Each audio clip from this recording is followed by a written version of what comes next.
His presence daily live. The 20th of January 1907, Volume 7. The greatest sanctity is to live in the divine will.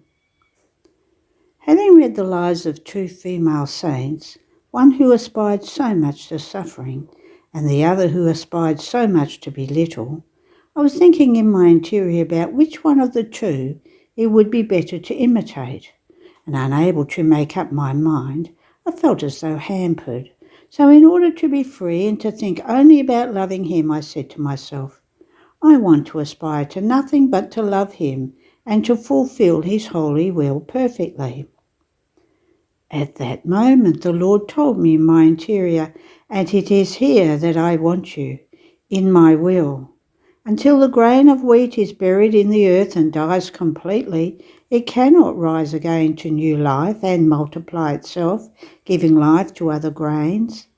In the same way, until the soul is buried in my will, to the point of dying completely by dissolving all of her will within mine, she cannot rise again to new divine life through the rising of all the virtues of Christ, which contain true sanctity. Therefore let my will be the seal which seals your interior and exterior. And once my will has risen completely within you, you will find true love. And this is the greatest of all the other sanctities to which one can aspire. End of the reading. The 20th of January 1912, Volume 10. When love does not obtain the intent with good manners, it tries to obtain it with huffs, with fusses, and even with holy naughtiness. As my always lovable Jesus returned, he continued to make himself seen while clasping hearts, and as souls resisted those squeezes, grace would remain inoperative, and Jesus would take this grace in his hand and bring it to those few who were letting themselves be squeezed. He brought a good part of it also to me. On seeing this, I said to him, My sweet life, you have been so good with me in letting me share in the grace which others refuse, yet I feel no squeezes. On the contrary, I feel so very wide, so much so that I am unable to see either the width or the height or the depth of the boundaries in which I find myself and Jesus.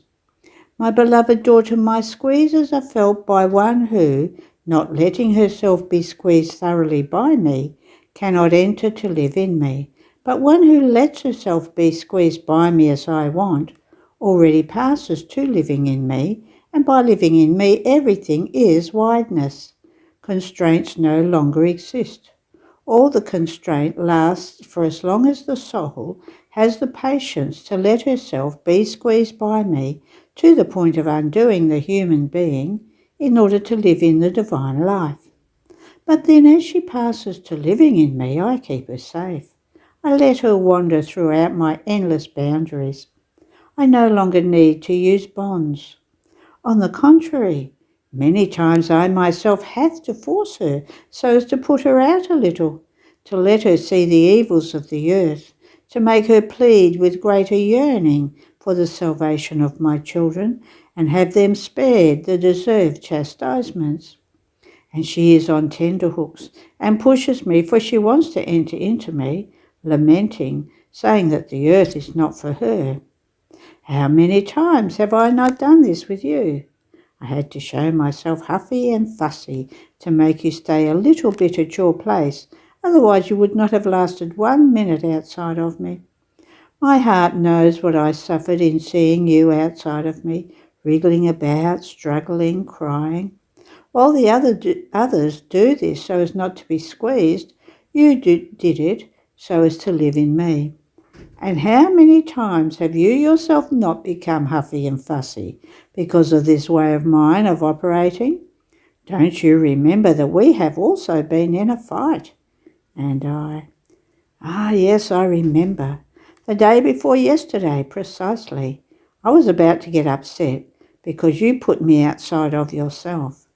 And as I saw you crying over the evils of the earth, I cried together with you, and the huffiness went away. You are truly naughty, O Jesus. Don't you know that you are naughty, little naughty one, but of love? In order to give love and to receive love, you arrive at naughtiness. Isn't it true, Jesus? After a huff or a fuss that we take with each other, don't we love each other more? And he, certainly, certainly. It is necessary to love to be able to comprehend love. And when love does not obtain the intent with good manners, it tries to obtain it with huffs, with fusses, and even with holy naughtiness. End of the reading. The 20th of January 1922, Volume 13. What the soul who lives in the divine will should do with her rags. I was all concerned, with the addition that I saw myself as so bad that only Jesus can know the miserable state of my soul. And my sweet Jesus, all goodness, came and told me, "My daughter, why do you oppress yourself? Do you know how one's own things are in my will? They are like many miserable rags and tatters, which give more dishonour than honour to the soul, and remind her that she used to be a poor one and possessed not even one garment that was whole. When I want to call a soul into my will that she may establish her residence in it, I act like a great lord who would want to take one of the poorest women into his palace, so that, laying down her clothes of poor, she may be clothed according to his same condition, living together with him, and sharing in all of his goods. Now this lord goes around all the streets of the city, and as he finds one of the poorest women, homeless, without a bed, covered only with filthy rags, he takes her and brings her to his palace as a triumph of his charity. However, he orders her to lay down her rags, to clean herself, and to clothe herself with the most beautiful garments, and in order to keep no memory of her poverty, to burn her rags. In fact, since he is extremely rich, he does not admit anything in his house which may recall poverty.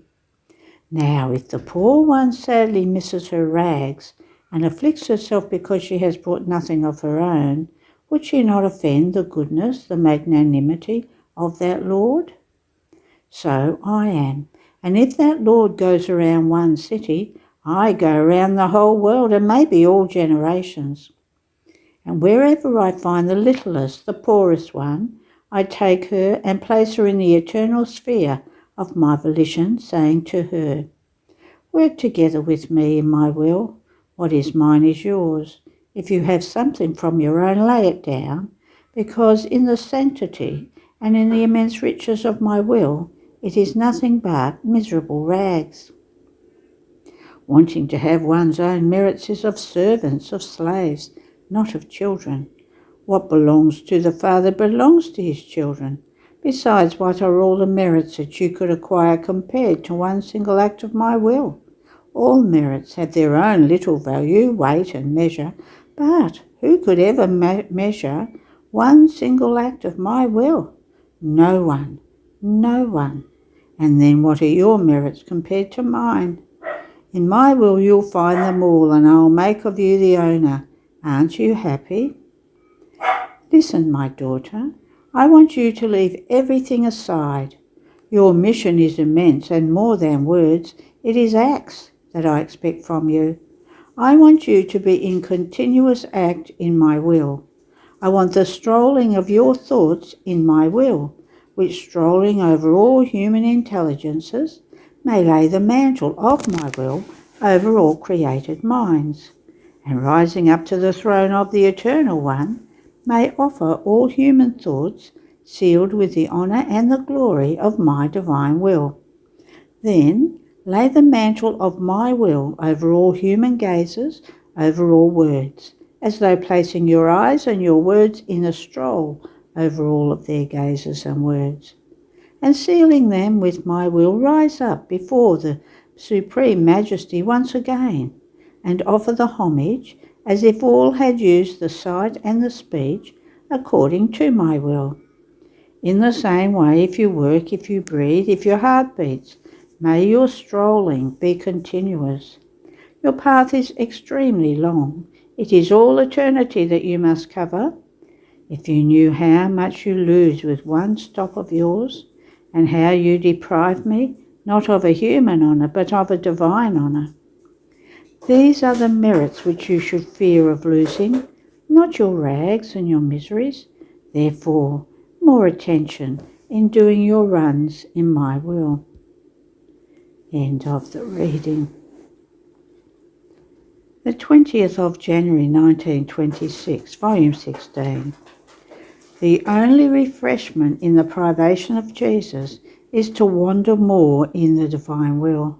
The divine will is a sea of light and of fire in which one cannot stop, but needs to go around continuously in order to take everything in every instant.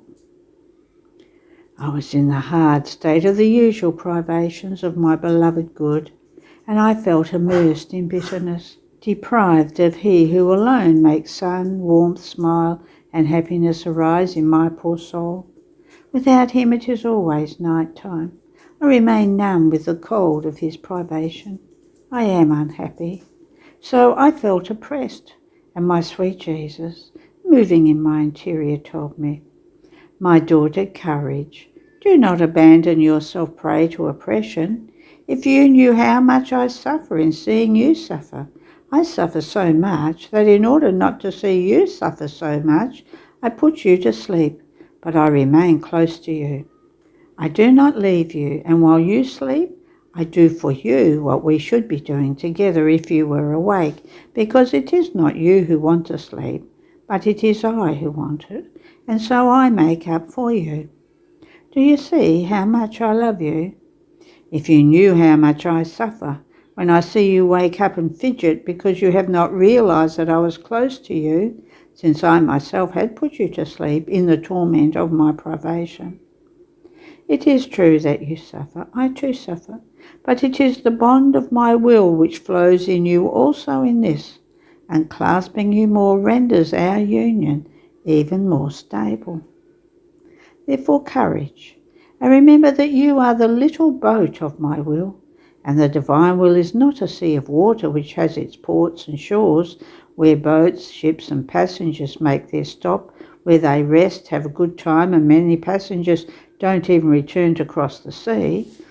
The sea of my will is a sea of light and of fire, with no port and no shore. Therefore there are no stops for my little boat. She must cross it continuously, but with such speed as to enclose the whole unending eternity in each one of your heartbeats and acts, in such a way as to connect them to that eternal heartbeat and act, which is heartbeat and act of everyone. And you crossing over all will go around eternity at each one of your heartbeats. You will take everything and will bring us all that comes from the divinity in order to give and to receive, but which gives without receiving. And my little boat has the task to cross the immense sea of my will in order to give us return of all that comes from us. So if you oppress yourself, you will lose attention in the round, and the sea of my will, not feeling shaken by the fast rounds, and the sea of my will, not feeling shaken by the fast rounds of my little boat, will burn you even more, and you will fidget even more because of my privation. But if you keep going around, you will be like that sweet little breeze, which bringing refreshment to my fire will serve you to sweeten the torment you suffer because of my privation. End of the reading. The 20th of January 1927, Volume 20. How the communion of the divine will is not subject to be consumed. Its veils are intangible. The soul longs for heaven, and therefore she is sad and puts all creation in sadness. Having received Holy Communion, I remained afflicted and distressed, because the fits of coughing were such and so many that I felt I was suffocated, and I could neither think nor be with Jesus according to my usual way. Then after 1 hour and more of intense coughing, I calmed down and I thought to myself, it has already been an hour and more since I received Jesus, and I've not been able to recollect myself to be all alone with him. The accidents of the hosts are already consumed. Jesus has left, and I do not know where else to find him again. So today for me it has been as if I had not received Holy Communion. But after all, also in this I kiss, I adore, and I bless the Supreme Fiat. Now while I was thinking of this, my sweet Jesus came out from within my interior, leaned his head on my shoulder and sustained me with his arms to give me strength, for I was so exhausted that I felt I was dying. And all goodness, he said to me, my daughter, do you not know that there is a communion which is eternal, so great, and not subject to either diminish or be consumed? Its veils, which hide it in the midst of creatures, are not subject to perish like the veils of the sacramental host. It gives itself in every instant, at each breath, at each heartbeat, and in all circumstances. Even more, one must be always with her mouth open to be able to receive them all. That is, with the will of always wanting to receive this communion, so great and continuous that as much as it gives itself, it is not subject to either diminish or be consumed.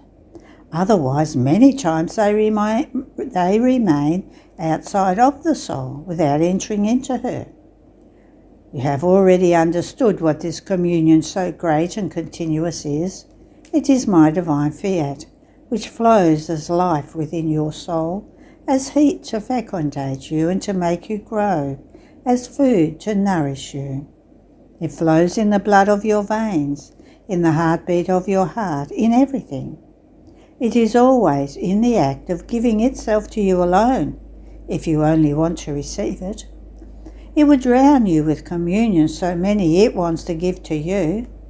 With reason, with justice, and by right, the communion of my will was to be without limits and not subject to be consumed, because it is origin, means, and end of the creature, and therefore she was to be able to receive it in such a way that it could never be lacking to her. In fact, something which is origin, means, and end must be in continuous act of giving itself and of being received. If it were not so, her origin of living and the means to maintain herself would be lacking for the poor creature, and she would lose the end she must reach. Therefore my infinite wisdom could never have allowed that the communion of my will be limited for them. The sacramental communion instead was not given as origin of the creature, nor as end, but it was given as means, help, refreshment, and medicine. And the means, the helps, etc., are given in a limited way. They are not perennial. This is why the veils of the sacramental accidents are subject to be consumed. More so, since if the creatures love to receive me continuously, there is the great communion of the eternal fiat, which is in act of giving itself continuously to them. Yet you were afflicting and almost troubling yourself, as you were thinking that the sacramental species were consumed. You had no reason to afflict yourself, because inside and outside of you there is the communion of my will, which is not subject to undergo any consummation. Its life is always in its fullness, nor could my love tolerate that the little daughter of our will be unable to receive our divine life, always new and continuous. Then after this I continued to feel sick, and while doing the round in the creation to follow the acts of the Supreme Will, I felt a note of sadness in me, because obedience had imposed on me to obey letting my sickness be taken away, while I was longing for heaven.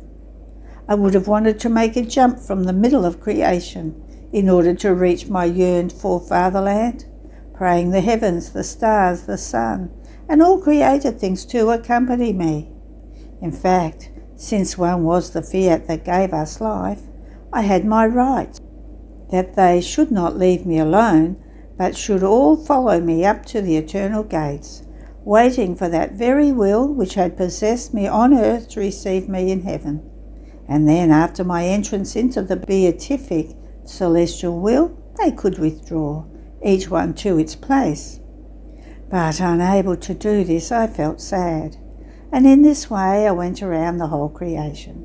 Now while I was doing this, a loud, harmonious, and silvery voice made itself heard from the centre of creation, saying, "Your sad note communicated itself to all created things, so today you have put us all in sadness. Be sure that we will all accompany you to heaven. It is right that one who has been in our midst, who has kept us company, may not enter heaven without our company. But all creation will remain without the one who gives it joy, who keeps it in feast. Your echo will no longer resound in our midst, by which, rendering us as though speaking, we magnify, love and praise that divine will which created us and which preserves us." The voice kept silent, and I myself felt I was breathing a sad air. Then I thought I had committed sin for having put the whole creation in sadness with my sadness. So I yearned for my sweet Jesus, to tell him of the evil I had done, and to tell him that he had made me write so many things regarding the divine will, so that these might reach into the midst of creatures in such a way that, by living of this divine fiat, they might possess a kingdom so holy.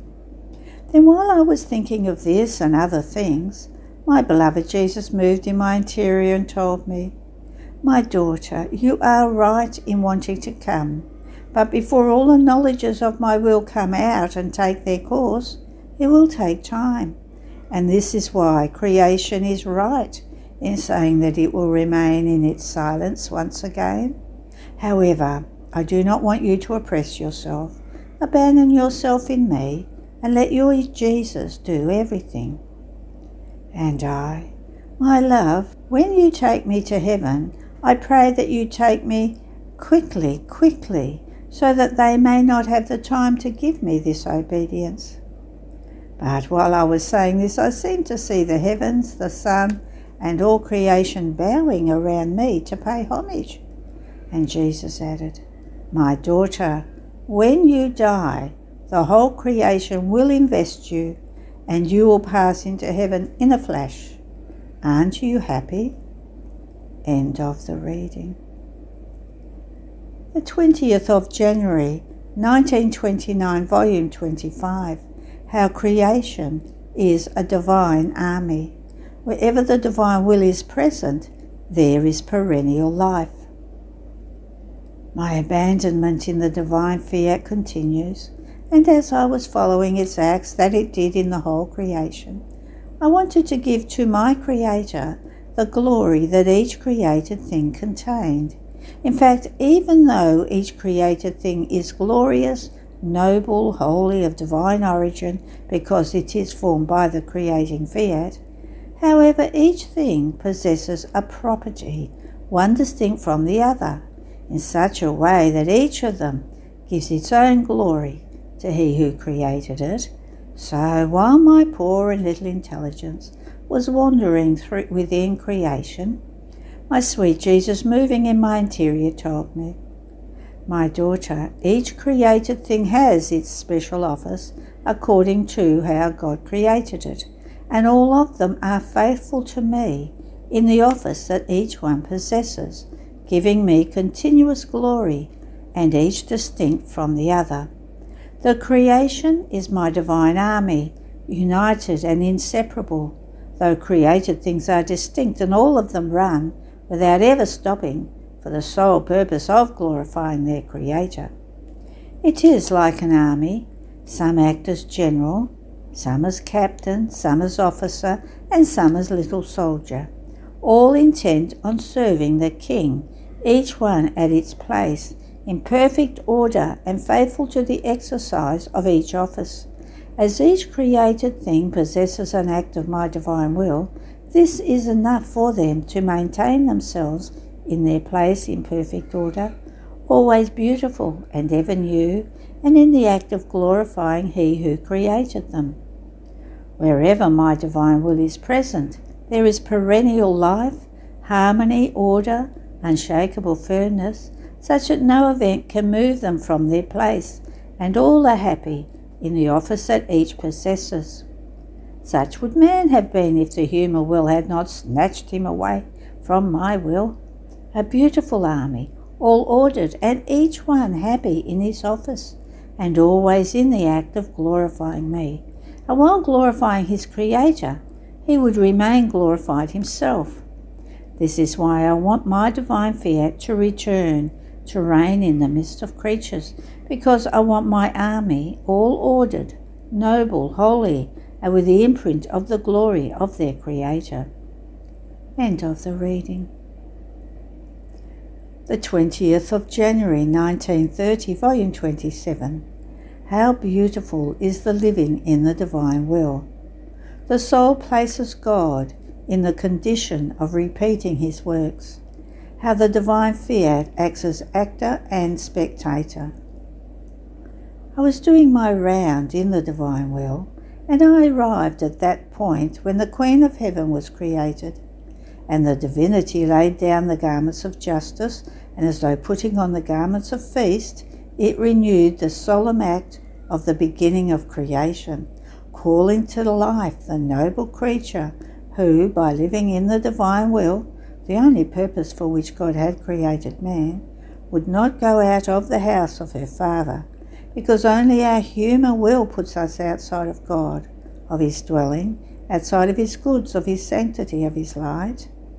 In creating the Holy Virgin, God resumed the feasts of creation, his sweet smiles, his holy conversations with the creature, and he overflowed with love so much that immediately he made her queen of the whole universe, commanding everything and everyone to honour her as such, and prostrate at her venerable feet, recognise her and sing her praises as queen. So, according to my usual way, I was singing the praises of my Mother Queen, hailing her in the name of all, Queen of Heaven and Earth, Queen of Hearts, and Celestial Empress who rules over everything, and even in her Creator. Oh, please, I was saying to her, with your universal empire, rule over all, so that the human will may surrender the rights to the divine will. Rule over our God, that the divine fiat may descend into the hearts and reign in them on earth as it does in heaven.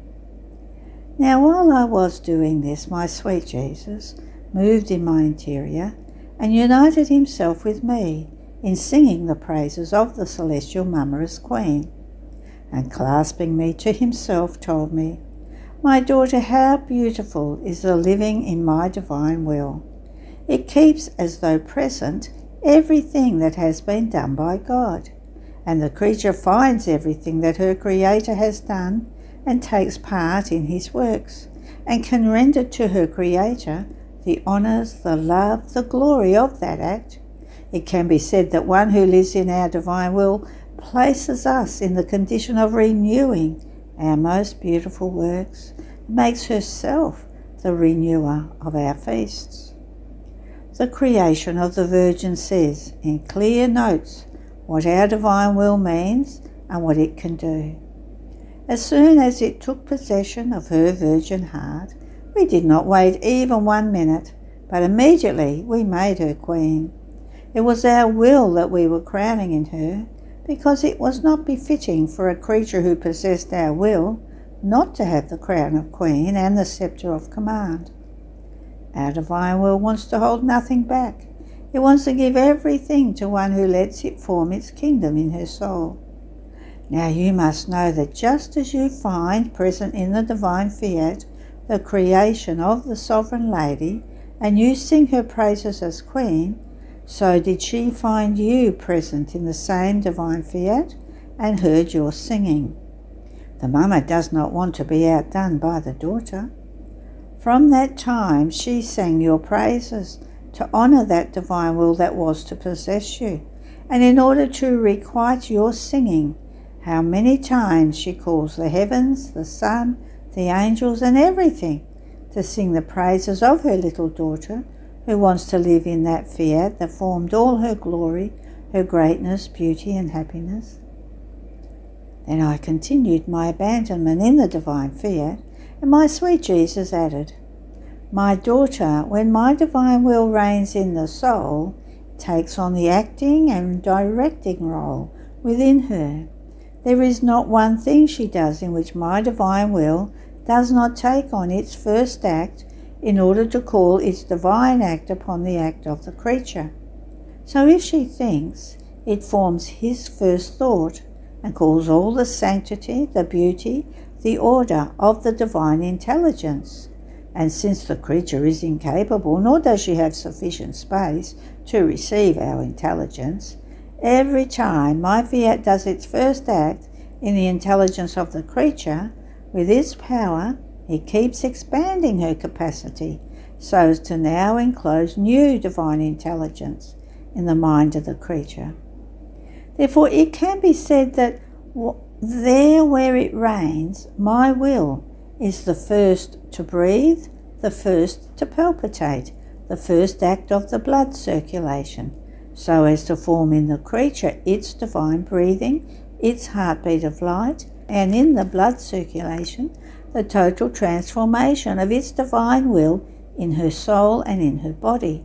And while it does this, it gives the virtue to the creature and renders her capable of being able to breathe with the divine breath, palpitate with its heartbeat of light, and feel the whole of its divine life, more than blood, circulate in all her being. Therefore, wherever my will reigns, it is the continuous actor that never ceases to operate, and making itself spectator, it delights in its divine scenes that it itself unfolds in the creature. And she lends her being like matter in its hands, to let it unfold the most beautiful and delightful scenes that my fiat wants to do in the soul, in whom my divine volition dominates and reigns." End of the reading. The 20th of January 1935, Volume 33. Living in the divine volition makes the paternity of her Creator felt, and she feels the right to be his daughter. 3 prerogatives that the one who lives in it acquires. My poor mind loses itself in the divine volition, but so much so that I do not know how to repeat what it understands, nor what I experience in that celestial sojourn of the divine fiat. I only know how to say that I feel the divine paternity, who with all love awaits me in his arms, in order to tell me, "We are like children, and Father, come to enjoy my paternal tendernesses, my loving manners, my infinite sweetnesses. Let me act as Father to you. There is no greater enjoyment that I could experience than to be able to develop my paternity. And you, come without fear, come to give me your daughterhood. Give me the love, the tenderness of the daughter. My will being one with yours, it gives to me the paternity towards you, and it gives to you the right of daughter. O divine will, how admirable and powerful you are! You alone have the virtue of uniting whatever distance and dissimilarity with our celestial Father. It seems to me that it is exactly this to live in you, to feel the divine paternity and to feel oneself daughter of the Supreme Being. But while my mind was crowded by so many thoughts about it, my sweet Jesus, making me his brief little visit, told me, "My blessed daughter, it is exactly this to live in my will, to acquire the right of daughter, and God acquires the supremacy, the command, the right of Father. Only he knows how to unite the one and the other together and form one single life of them. Now you must know that the one who lives in my divine volition acquires 3 prerogatives. First, right of divine life. Everything that she does is life that she feels. If she loves, she feels the life of love. And as life, she feels it flow in the mind, in the breath, in the heart, in everything. She feels the vital virtue that forms in herself, not the act that is subject to ceasing, but the continuation of an act that forms life. If she prays, if she adores, if she makes reparation, she feels the incessant life of prayer, of adoration, of reparation, divine, not human, that is not subject to interruption. In fact, every act done in my will is a vital act that the soul acquires. In it everything is life, and the soul acquires the life of the good that she does in it. What a great difference between a good that possesses life and a good or act that as one does it, the life of that act ends. As life, she has it in her power, and she feels the continuation of the life of that good. On the other hand, as act, she does not have it in her power, nor will she feel the continuation of it, and what is not continuous cannot be called life, and only in my will are these acts full of life found, because for beginning they have the divine life, which is not subject to ending, and therefore it can give life to everyone and everything. On the other hand, outside of it, all things, even the greatest works, find the end. And oh, what beautiful prerogative that only my will can give, feeling in the soul her acts changed into perennial divine life. Second, now to the first prerogative the second comes forth into the field. That is the right of property. But who is it that gives her? Who constitutes her owner? My will itself, because in it there is no poverty. Everything is abundance. Abundance of sanctity, of light, of graces, of love. And since she possesses these as life, it is just that she possesses as hers these divine properties of it, such that she feels herself master of the sanctity, master of the light, of the grace, of the love, and of all the divine goods. And only in my will is there this mastery. Outside of it, everything is given by measure, and without rendering them owners. What a difference between the one and the other. From the second is born the third prerogative, right of glory. There is nothing that she does, little or great, natural or supernatural, that the right of glory is not given to her. Right of glorifying their Creator in everything, even in the breath, in the heartbeat. Right of remaining glorified themselves in the glory of Him, from whom there is no glory that does not come from Him. Therefore, in my will, you will find everything, and everything at your disposition, and with right, not human but divine, of which my will itself loves to cede these divine rights of its to you, loving the creature as its true daughter. End of the reading. There are no more readings today. Have a blessed day.